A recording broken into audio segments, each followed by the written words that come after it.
The significance of waking up to a new day, the first day of the week, and also the first day of the month, gives credence to the presumption that the earth is both rotating and rotating around its axis, but also revolving around the sun. What that tells me is that a shift just happened, and it is a major shift, because it is not just from 12 a.m. to 1 a.m. or probably 11 p.m. to 12 a.m. It is not just from Saturday to Sunday. It is even not just from week 1 to week 2. It is from month 2 to month 3 in 2026. The subject of inquiry here would be taking a look at the shift that just happened. As a shift happened in me, to me, with me. That is a question I'm bringing before you today. Today, I want to take a moment to speak to how a commitment to cultural practices and patterns can promote and enhance elder living, your countenance, and your state of mind.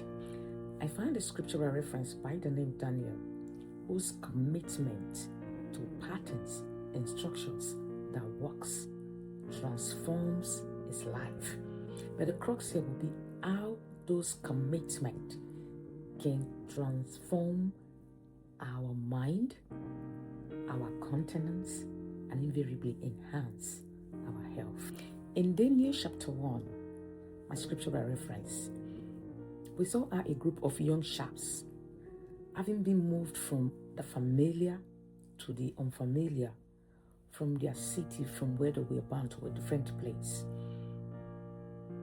came into a place of continuance of what they believed to be true and followed through. In verse 4 of Daniel chapter 1, we saw a list of criteria that the king had put together as a yardstick for the selection of certain young chaps who were believed to be without blemish, wise, and good looking. So the selection was based on their intellectual and physical attributes. The process involved that Daniel, the name we now know him to become, had a change of name, but he did not change his identity. In verse 8, the scripture would say, he proposed in his heart. He was determined. He made up his mind. There was a reframing and a reprogramming, having read the atmosphere and environment to kind of understand that a brainwash was about to happen. So he made up his mind. The idea of proposing in his heart, which the Amplified Version rendered as resolved, speaks to the fact that he could read what could happen if he did not do anything. So he made up his mind, and he did not end there.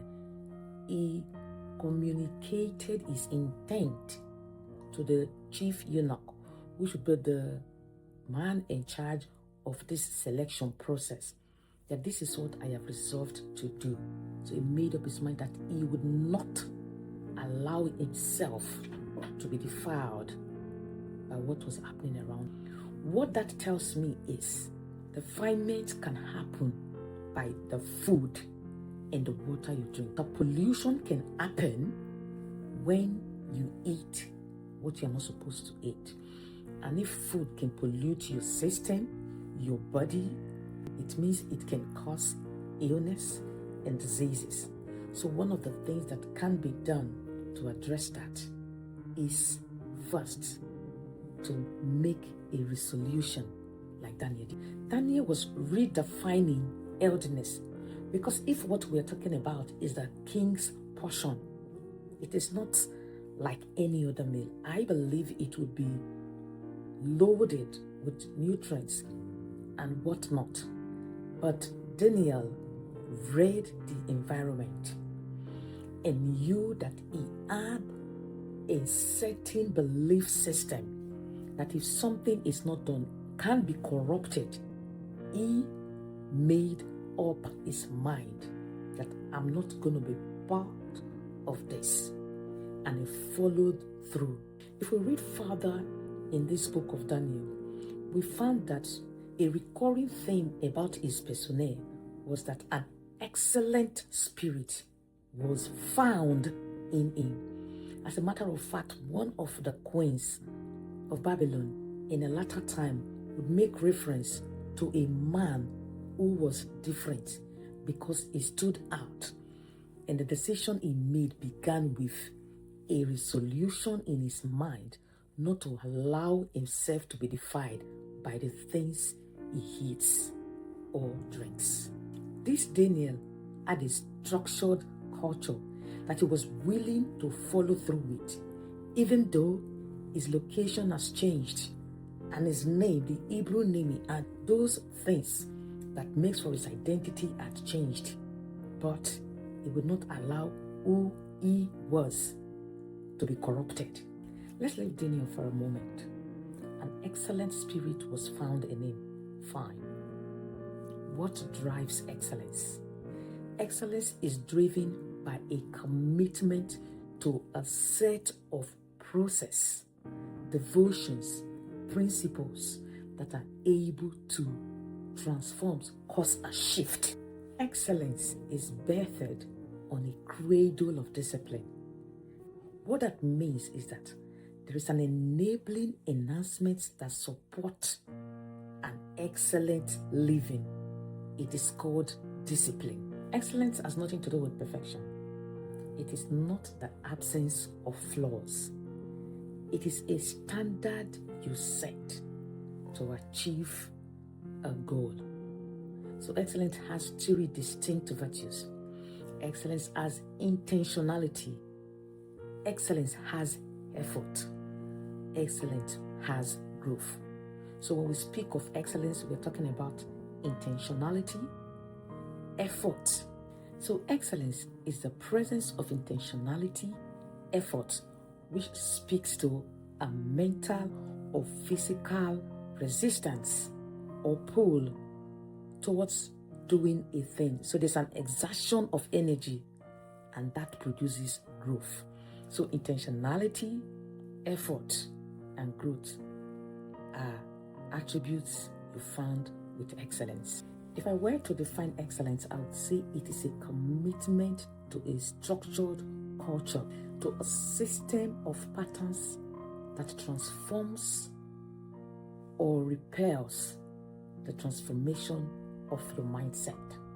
So excellence again is the commitment to structured culture that has the ability to transform your mindset, or you repel the transformation of your mindset by raising off the patterns and structure you have put together to achieve excellence. Excellence is commitment. Excellence is consistent. Excellence is devoted. It is not perfection, but it's about shifting, making a move better than yesterday. So excellence spirit would not meet you where it left you, because again, there's intentionality, there is effort, and it produces growth. Excellence is desiring quality, not so much about quantity, but also not about perfection. Excellence is dynamic. It is a highway of high standards, and that does not elude the possibility of making mistakes or falling, but it means even when there is a fall, there's a rising up to pick up the baton and continue. You don't fear falling. It is admitting that I may fall, but I would rise again. And that is an ongoing process. Excellence is driven by discipline. And this implies there is an engagement of your willpower to do or not to do things. that are profitable or not profitable. In matters of your health, you have to engage your willpower, your mind. Again, if we go back to Daniel, he determined, he proposed in his heart that he would not do something to achieve a renewed mindset and elder living. You have to come to a place where you engage your will. Just to quickly wrap up on this, we now know that excellence is commitment, consistent, and devoted. So commitment is not occasional. It is not as and when. It is not when it's comfortable and conducive. It is following through even when it is not comfortable, when it is not convenient. So when you follow through a culture, there must be some sense of pattern of laying and building blocks. Following through a culture is not a random thing. It is in steps. That is commitment. And a commitment to patterns is about repetition. You find a practice, belief system that works for you, that enhances your health and well-being. And you commit to following through, right? And then by following through, we're talking about repetitive processes. So repetition again will bring mastery, because when you do something consistently, you get better at it. Excellence will not only transform the outcome, it transforms your personnel, who you eventually become. So your mind is changed and it rubs off on your well-being. Definitely, growth is a concept in excellence that cannot be ruled out. When there is excellence, growth is certain to follow. Because with excellence is the room to evolve. It gives room for the individual to metamorphose from good to better, from not so great to very great. So there is room to metamorphose into something better, because there is a consistent commitment and devotion to structured pattern that can transform your health. Excellence is about integrity. This has nothing to do with if someone is watching. Even when no one is watching, you keep at it. Excellence is discipline, self-discipline. Excellence has some level of craftsmanship in it. So you are not overburdensome with the processes or being trapped by them. Craftsmanship is about following the details. So excellence has respect for details. It is not trapped by them. Excellence can take you out of your comfort zone, but it also has respect for your current level of skill, your knowledge, and resources, because it allows for the continuous improvement of your skills, your knowledge, and resources. Excellence requires commitment. The commitment to consistency in structures, patterns, processes that has the ability to transform and cause regeneration through discipline and devotion is the excellent move that can enhance your health and well-being. So make a list of those things you think has to change. Is it mindset? Is it practices? Is it patterns? Is it a belief system? Is it habit? Make that list and take a step towards excellence to cut them off or take them on, the things that can transform your well-being. God bless you.